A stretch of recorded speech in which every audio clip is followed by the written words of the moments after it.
بسم اللہ الرحمن الرحیم۔ پچھلے سبق میں ہم اعراب کے حوالے سے پڑھ چکے ہیں۔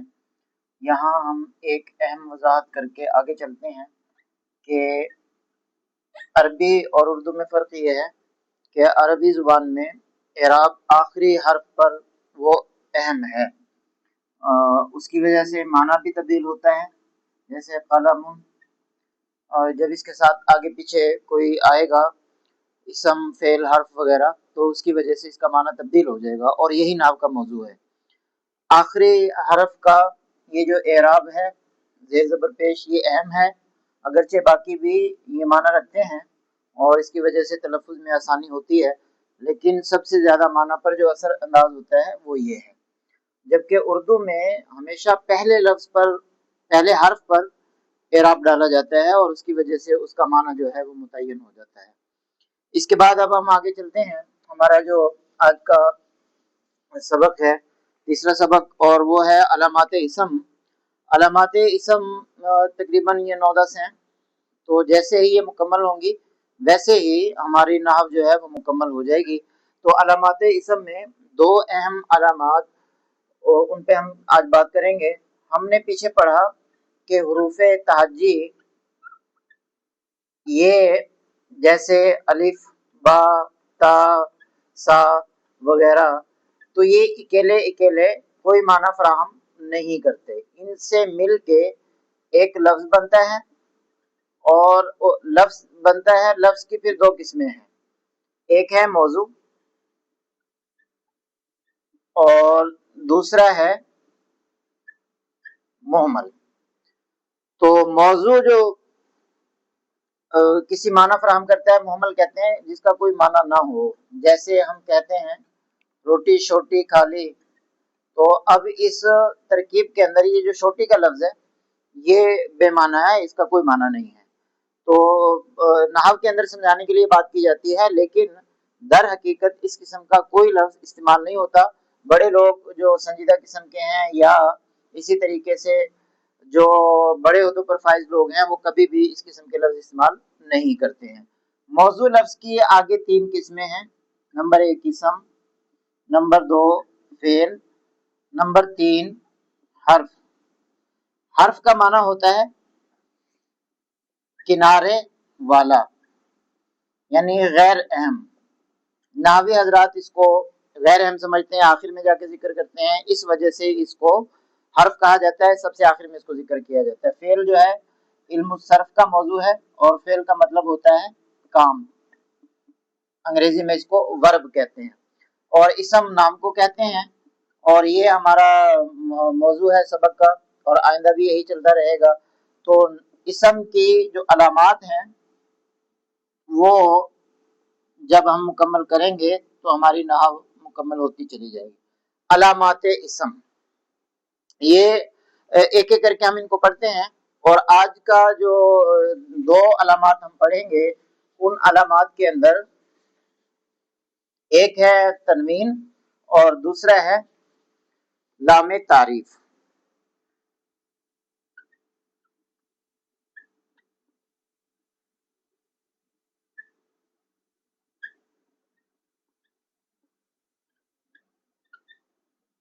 عربی میں اس کو لام تعریف کہا جاتا ہے، الف لام، اور یہ یوں، یہ جو الف لام ہے یہ کہا جاتا ہے۔ تنوین ہم پہلے پڑھ چکے ہیں، تنوین 2 زبر 2 زیر اور 2 پیش کو کہتے ہیں، اور یہ ہمیشہ کسی بھی اسم کے آخری حرف پر آئے گی، کسی بھی اسم کے آخری حرف پر تنوین آئے گی، درمیان میں بھی نہیں آ سکتی، پہلے بھی نہیں آ سکتی۔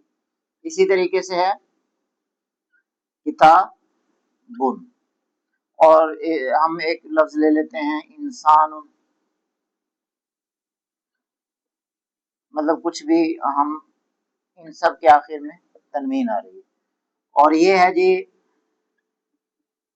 الف لام، پھر اس کی 2 قسمیں ہیں،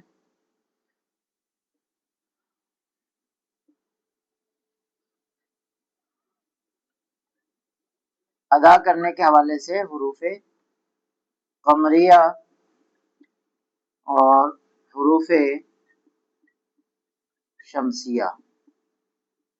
یہ حروف قمریہ کون سے ہیں؟ یہاں ایک میں مختصر لکھ دیتا ہوں، یہ الف، با، جیم، ہا، خا، عین، غین، فا، قاف، کاف، میم، واو، ہا اور یا۔ اب اس کی مثال دیکھیں کہ جب یہ حروف قمری ہے، اس سے پہلے الف لام آئے گا تو پھر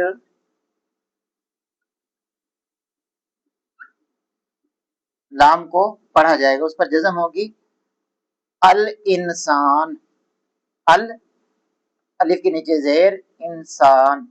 اسی طریقے سے باقی آپ مثال دیکھیں، با حرف قمری ہے، یہ برقن ایک لفظ ہے اور اس میں یہ سب سے پہلے با آ رہا ہے، یہ حرف قمری ہے تو اس سے پہلے الف لام لگا دیا، البرق، تو یہ یہاں بھی ال پڑھا جا رہا ہے۔ تیسری مثال دیکھیں، جمل، جیم حرف قمریہ میں سے ہے اور اس سے پہلے جب الف لام آئے گا تو پھر بھی الف لام کو پڑھا جائے گا، جیسے یہ الجمل۔ اچھا، یہ حروف شمسیہ سے پہلے یہ جو ہے یہ بھی ہم لکھ لیتے ہیں، حروف شمسیہ ہیں تا، دال، تا سا، دال، زال، را، زا، سین، شین، صاد، زواد۔ اب ان سے پہلے جب الف لام آئے گا، جیسے تاجر ہے تو اس سے پہلے الف لام لگایا تو یہاں یہ لام پڑھا نہیں جائے گا بلکہ اس کے اوپر شد آ جائے گی، لام اس کے اندر ضم ہو جائے گا، مدغم ہو جائے گا، اس پر شد کے اوپر زبر، التاجر۔ اسی طریقے سے ثواب ایک لفظ ہے، اس میں سا حرف شمسی ہے اور جب ہم اس پر الف لام لگائیں گے الثواب تو یہاں بھی شد آ گئی اور یہ اس کے اوپر زبر آ گئی۔ دینار ایک لفظ ہے تو اس میں دال حرف شمسی ہے، اس کے شروع میں جب الف لام آیا یوں کر کے ہم نے لگایا تو الدینار لام نہیں پڑھا جائے گا، الدینار یہ اس کے اوپر اس کے ساتھ مدغم ہو گیا اور پھر اس کے اوپر شد آ گئی۔ تو اس طریقے سے ان لفظوں کو یہ آپ نے مکمل کرنے ہیں، ان سے کوئی نہ کوئی آپ نے لفظ ڈھونڈنا ہے، اسم ڈھونڈنا ہے، اس کے شروع میں ہاں سے شروع ہونے والا وہ ہو اسم ہو اور اس کے شروع میں الف لام لگائیں گے، پھر اس پہ آپ نے اعراب سارے کے سارے ڈال دینے، خاص ہے عین سے غین سے، اسی طریقے سے یہ سارے۔ اچھا، اس کا ایک ٹوٹکا آسان سے میں بتا دیتا ہوں کہ اکثر و بیشتر جو ہے جب حروف شمسیہ کے شروع میں الف لام آئے گا تو الف لام کے بعد اگر آپ کو یہ شد نظر آ جائے، تشدید نظر آ جائے تو سمجھ لیں کہ وہاں پہ وہ حروف شمسیہ میں سے ہے اور وہاں پر الف لام کو نہیں پڑھا جا رہا ہے۔ اب ایک کام آپ نے یہ کرنا ہے کہ ان کو مکمل کر لینا ہے، تنوین والے آپ نے ڈھونڈنے ہیں اسم، پھر ان کے ہر ایک کا ایک اسم ڈھونڈ کے الف لام شروع میں لگانا ہے، اس سے حروف شمسیہ والا۔ تو آپ کریں یہ کہ اما پارے کے اندر پہلی جو صورت ہے سورہ نبا، اس کو آپ نے کھول لینا ہے، اس میں سے جتنے تنوین والے لفظ آئیں گے اس کو یہاں لکھ دینا ہے اور الف لام والے حروف قمریہ والے یہاں لکھے جائیں گے اور اس طریقے سے حروف شمسیہ والے یہاں لکھ کے اس کو آپ نے مکمل کر لینا۔ مشق لازمی کرنی ہے، مشق کے بغیر اگر آپ آگے چلیں گے تو پھر یہ قواعد کو بھول جائیں گے اور آگے جا کے پھر پریشانی جو ہے وہ بڑھتی چلی جائے گی۔